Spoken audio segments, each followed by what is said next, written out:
Des mots suspendus. Bonjour, je suis Jonathan Nguyen et je vous propose une expérience hors du temps pour découvrir mes créations littéraires suspendues à mes lèvres. Dans ce nouvel épisode, je vous raconte une histoire de violence, une violence taboue que l'on tait. Elle a toujours existé, mais on la voit de plus en plus apparaître dans les médias. Dès qu'il franchit la porte de l'appartement, une odeur écœurante et nauséabonde le prend à la gorge, comme si quelque chose était en décomposition. Il arrache son masque et le balance sur la table de la cuisine. Finalement, il devrait peut-être le garder chez lui aussi, ça empesterait moins. Il ouvre le réfrigérateur et trouve le coupable, un vieux morceau de fromage qui traîne depuis des jours. Paf, à la poubelle, problème résolu. La lumière qui filtre par la mince fenêtre de la cuisine est celle d'une sale fin de journée d'hiver, grise et épaisse comme de la poussière de plâtre en suspension dans l'air. Il essaie de faire le vide et d'oublier les bruits tout autour de lui. En face, la barre de l'immeuble 2B. Parfois, il observe chaque fenêtre et les scènes qui s'y produisent.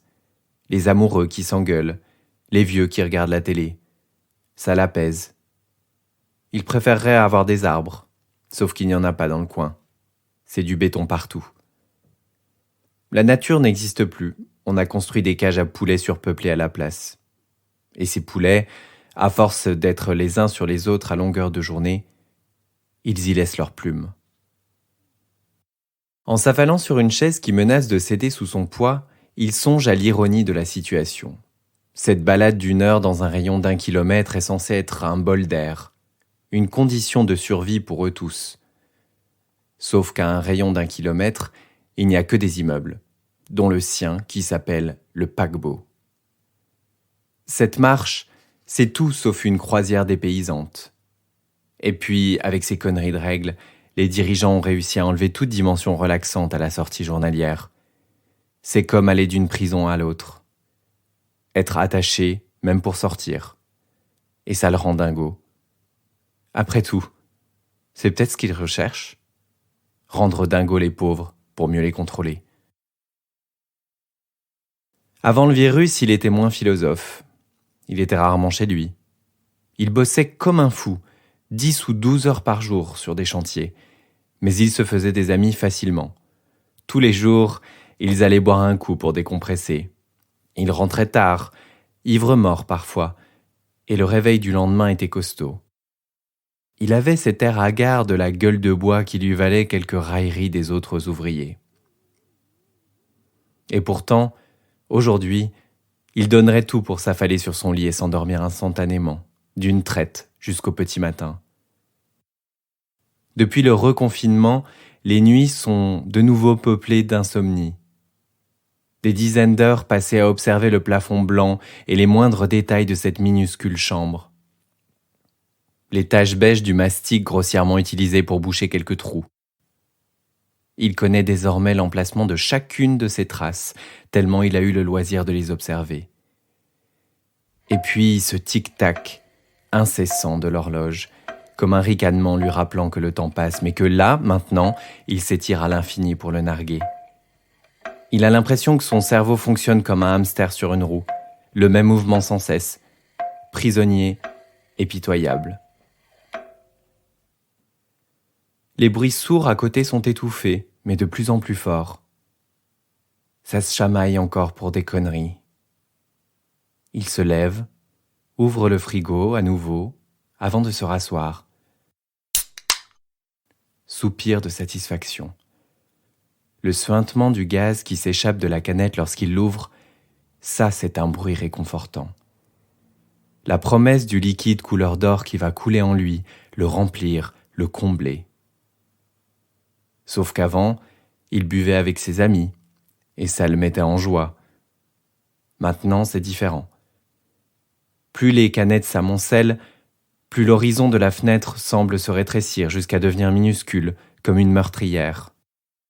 Et si, à côté, le bordel continue, son crâne se met à lui faire mal. La douleur vient par pulsation et chaque bruit ressemble à un coup de marteau qu'on lui assène sur les tempes. « La ferme à côté, j'ai besoin de calme !» Aujourd'hui, ce sera différent, songe-t-il en avalant une grande rasade de bière. Il ne se laissera pas couler. Il passera une soirée tranquille. Et puis, tout ça sera bientôt fini. Il pourra retravailler à nouveau. Il trouvera une autre boîte. Dans la construction, on ne reste jamais au chômage bien longtemps. C'est ce qu'il a expliqué à l'assistante sociale la semaine dernière. Bosser, c'est la seule chose qu'il fait et qu'il fait bien. C'est ce qu'il a vu son père faire toute son enfance. Et son père, même s'il était loin d'être parfait, lui avait donné un toit, aussi modeste fut-il. « T'as ramené à manger ?» La voix le ramène brusquement à lui, dans la cuisine nimbée de pénombre. Comme un couinement désagréable. Il n'a même pas remarqué que la nuit est tombée. Combien de temps s'est écoulé depuis son retour ? Notion obscure, flexible, distendue. Il peut se passer des secondes ou des heures. Il ne fait plus toujours la différence. Elle se trouve juste derrière lui, mais il imagine très bien son visage. Elle secoue la tête d'un air contrarié, peut-être même dégoûté. Cette ride qui lui traverse le front. Elle n'éprouve même plus une déception à ce stade, car les attentes ont disparu. Sa question n'en est même pas une. Elle connaît déjà la réponse. « Je t'avais juste demandé de ramener de la crème et des pâtes. » Dans ce « juste », il y a tout ce mépris dégoulinant qu'elle éprouve pour lui. Avant, il pouvait encore se justifier de ses actes par le fait qu'il faisait vivre la maisonnée. Désormais, il n'y a plus rien à faire pour la convaincre de son utilité. Ses filles non plus d'ailleurs, elles font comme s'il n'existait pas. Et ça le rend encore plus dingo. Dingo à hurler, dingo à fracasser tout ce qui l'entoure. « J'ai oublié », lâche-t-il d'une voix rauque. Il avale une nouvelle rasade de bière et finit la canette. Il sent le métal chauffer et fondre dans sa main droite calleuse et puissante. Il le sent se déformer sous la pression, réduit à néant par son pouvoir. C'est jouissif, comme un repère auquel il peut se raccrocher, alors que les pulsations dans son crâne reprennent par vagues de plus en plus rapprochées. « T'es qu'un bon à rien. » L'a-t-elle vraiment dit ? Il n'en est pas sûr. Il jurerait l'avoir entendu en tout cas. Pourquoi le cherche-t-elle comme ça ? Elle sait très bien ce qui va se passer et comment ça va finir. Mais les mots résonnent. Les mots ne le quittent plus. C'était comme les disputes qu'il surprenait entre ses parents quand il rentrait de l'école. C'était exactement comme ça que sa mère appelait son père. Un bon à rien. Jusqu'à ce qu'il se foute en l'air. Ta gueule, fermez-la !» Les filles se sont ramenées et pleurent dans les jupes de leur mère. Mais elle le regarde effrontément. Elle continue à faire sa fière. « Ah oui, c'est comme ça.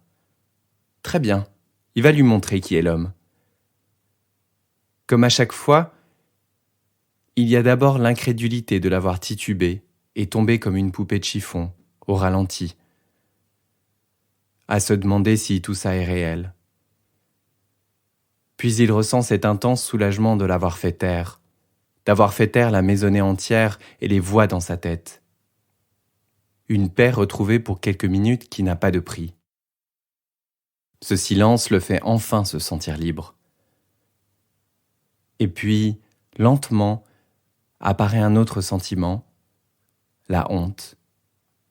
C'est alors qu'il se rend compte, mais toujours trop tard, et que les murs finissent par se refermer sur lui et l'engloutir.